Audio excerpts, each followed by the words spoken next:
बिना दवाई तुरंत ठीक। सर्दी, खांसी, जुकाम, गले की खराश व सूजन में एक ही बार में आराम मिलेगा। नमस्कार दोस्तों, आपका स्वागत है हमारे इस YouTube channel Rudra home remedies में। दोस्तों, आज की इस वीडियो में आपके लिए एक बहुत ही पावरफुल उपाय लेकर आया हूं, जिसका इस्तेमाल करके आप अपने गले की खराश, सूखी खांसी, बलगम वाली खांसी, जुकाम या फिर सीने में जमी बलगम की प्रॉब्लम को दूर कर सकते हो। जी हाँ, वो भी बहुत ही कम समय में 1 से 2 खुराक के ही इस्तेमाल से। अगर आपको ऐसी कोई प्रॉब्लम नहीं भी है तो भी आप इसे दिन में 1 बार तो ले सकते हैं। इससे आपके लंग्स साफ रहेंगे, साथ ही इम्यूनिटी को ये मजबूत करेगा। नोज से लेकर रेस्पिरेटरी सिस्टम तक सभी हेल्दी रहेंगे। ये उपाय शरीर में कफ नहीं बनने देगी, क्योंकि दोस्तों अगर कफ बनता है तो हमें जुकाम, खांसी होने के चांसेस ज़्यादा होते हैं और कफ की वजह से इम्यूनिटी भी कमज़ोर हो जाती है। तो इस रेमेडी को बनाने के लिए आपको क्या करना होगा मैं आपको बताता हूँ। वीडियो बहुत ही छोटा होने वाला है, तो बिना स्किप किए वीडियो को देखिएगा ध्यान से। दोस्तों, जैसे कि आप स्क्रीन में देख पा रहे हैं, यह है दोस्तों छोटी पीपली। छोटी पीपली आपको आसपास से किसी भी किराने की दुकान में, पंसारी के शॉप पर या फिर आयुर्वेदिक दुकान में बड़ी ही आसानी से मिल जाएगा, है ना। ये ज़्यादा महंगा भी नहीं होता। अगर आपको कहीं ना मिले तो इसे ऑनलाइन मंगवा लीजिएगा। अगर बच्चों को या फिर बड़ों को, किसी को भी सर्दी, खांसी, जुकाम की समस्या हमेशा रहती हो, साइनस की प्रॉब्लम हो गया हो, अस्थमा की प्रॉब्लम हो गई हो या फिर शरीर में मोटापा बढ़ गया हो, तो इस औषधि को जरूर घर पर मंगवा लीजिए और इसका इस्तेमाल करने का तरीका मैं आपको बताऊंगा। तो आज का वीडियो जो है दोस्तों, आज का टॉपिक है वो सर्दी, खांसी, जुकाम के लिए है, बलगम के लिए है। तो इसका इस्तेमाल कैसे करना है छोटी पीपली का सर्दी, खांसी के लिए, वो बताने वाला हूँ। इसके बाद अगर आप चाहते हो अगले वीडियो में आपको मोटापा कम करने के लिए इस औषधि का इस्तेमाल कैसे करना है तो वो भी बताऊँगा। तो जानते हैं इस रेमेडी का, इस औषधि का इस्तेमाल सर्दी, खांसी, जुकाम को ठीक करने के लिए कैसे करना है। तो आपको इस तरह का पिपली ले आना है, छोटी पिपली कहते हैं इसे। इसका आपको पाउडर बना लेना है। इसे कूट कर पाउडर बना लीजिए, जैसे मैंने बना कर रखा हुआ पाउडर। इस तरीके से आपको पाउडर बनकर मिलेगा। इस पाउडर का इस्तेमाल कैसे करना है मैं आपको बताता हूँ।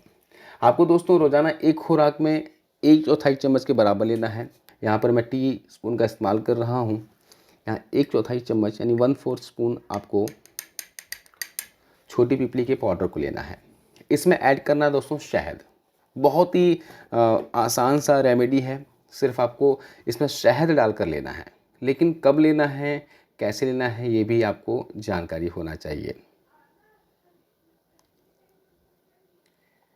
इस तरह 1 चम्मच शहद के साथ 1/4 चम्मच पिपली को लेकर आपको इसे चाट लेना है, यानी इसे खा लेना है। और ऊपर से आपको पानी वगैरह भूल कर भी नहीं पीना है, ध्यान दीजिएगा।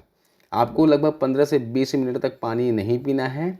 इसे आप कभी भी ले सकते हैं, दिन के समय में, आप रात को सोते समय भी ले सकते हैं। जब भी आपको खांसी आए तो जब भी आपको खांसी हो जाए, सर्दी, खांसी, जुकाम की समस्या हो जाए, तो दिन में 2 बार 3 बार इस तरीके से पिपली पाउडर का इस्तेमाल कर सकते हैं शहद के साथ।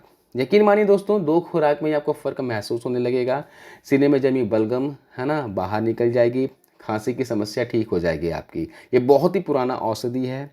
ये औषधि कोई नया औषधि नहीं है। आज भी लोग जो लोग इस औषधि के बारे में जानते हैं, पिपली के बारे में जानते हैं, वे लोग आज भी सर्दी, खांसी, जुकाम के लिए पिपली पाउडर का इस्तेमाल किया करते हैं। कई दवाइयों में पिपली का इस्तेमाल होता है। तो इस तरह दोस्तों पिपली का इस्तेमाल करके आप सर्दी, खांसी, जुकाम की समस्या से हमेशा के लिए छुटकारा पा सकते हो। चलिए, ये तो रेमेडी हो गया। ये एक बड़े इंसान के लिए, एक व्यक्ति के लिए है। अगर आप बच्चों को दे रहे हैं तो यहाँ पर बच्चों के लिए सिर्फ 1 चुटकी इस्तेमाल करना है। 1 चुटकी के बराबर पिपली पाउडर का इस्तेमाल करना है। आधे चम्मच शहद के साथ बच्चों को दे सकते हैं।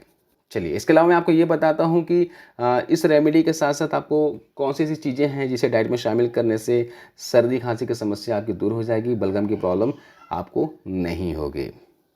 चलिए जानते हैं कुछ ऐसी चीज़ों के बारे में जो आपके फेफड़ों में जमी हुई बलगम को बाहर निकाल देती है और आपके शरीर में जो बलगम बनने की प्रक्रिया होती है उस प्रक्रिया को धीमा कर देती है, जिसकी वजह से आपके शरीर में बलगम बननी बंद हो जाती है। तो अगर आपको बलगम की प्रॉब्लम है तो आप इन चीज़ों को जरूर डाइट में शामिल कीजिएगा। तो सबसे पहली चीज़ जो दोस्तों आपको डाइट में शामिल करना है वो है कच्चा लहसुन। कच्चा लहसुन जो होता है दोस्तों, ये बलगम को पैदा होने से रोकता है और लहसुन वायरल इन्फेक्शन, बैक्टीरियल इन्फेक्शन और फंगल इन्फेक्शन को भी रोकता है। तो आपको सुबह खाली पेट सिर्फ 2 कली कच्चा लहसुन खाना है। इसे छील लीजिएगा। छीलने के बाद इसे छोटे छोटे टुकड़ों में कट कर लीजिएगा।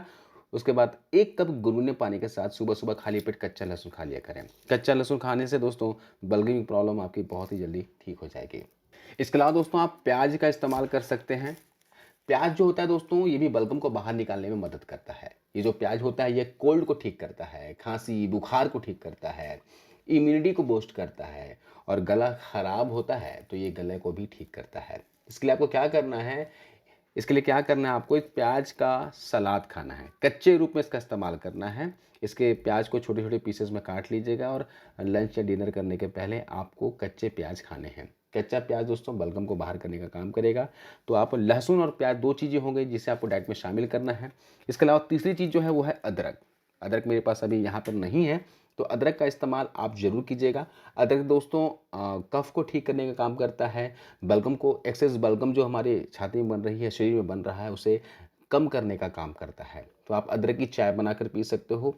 खांसी की समस्या होने पर अदरक बहुत ही अच्छी जड़ी बूटी है खांसी को ठीक करने के लिए। इसके अलावा पाइनएप्पल जूस पिया करें। जो पाइनएप्पल होता है यानी कि अनानास, यह बलगम को शरीर से बाहर निकालने में हेल्प करता है। पाइनएप्पल में एक एंजाइम होता है जिसका नाम है ब्रोमोलिन, ये शरीर से बलगम को बाहर निकालने में हेल्प करेगा। और पाइनएप्पल जो होता है दोस्तों, ये एंटी इंफ्लेमेटरी होता है। छाती में अगर सूजन हो गया हो तो उस सूजन को भी कम करता है, जिससे बलगम बाहर आती है। तो आपको एक दिन में 1 गिलास पाइनएप्पल का जूस जरूर पीना चाहिए। तो दोस्तों ये कुछ चीज़ें हो गई जिसे आपको डाइट में शामिल करना है। खासकर लहसुन और प्याज को ज़रूर कच्चे फॉर्म में खाया करें, इससे आपको बहुत ज़बरदस्त फ़ायदा मिलेगा। इसके अलावा जो मैंने आपको रेमेडी बताया छोटी पीपली का शहद के साथ, इसका इस्तेमाल ज़रूर करें। दिन में 2 बार करें, बहुत ही ज़बरदस्त आपको अच्छा रिजल्ट देखने को मिलेगा। इस रेमेडी का इस्तेमाल सिर्फ गर्भवती महिलाएं नहीं कर सकती हैं, इस बात का ध्यान रखिएगा। आशा करता हूँ आपको ये वीडियो अच्छी लगी होगी, जानकारी अच्छी लगी होगी। वीडियो अच्छी लगी हो तो शेयर कीजिए, ज़्यादा से ज़्यादा लोगों तक पहुँचाइए ताकि और भी लोग इस जानकारी का फ़ायदा उठा सकें। आपको इस वीडियो को देखने के लिए बहुत बहुत शुक्रिया।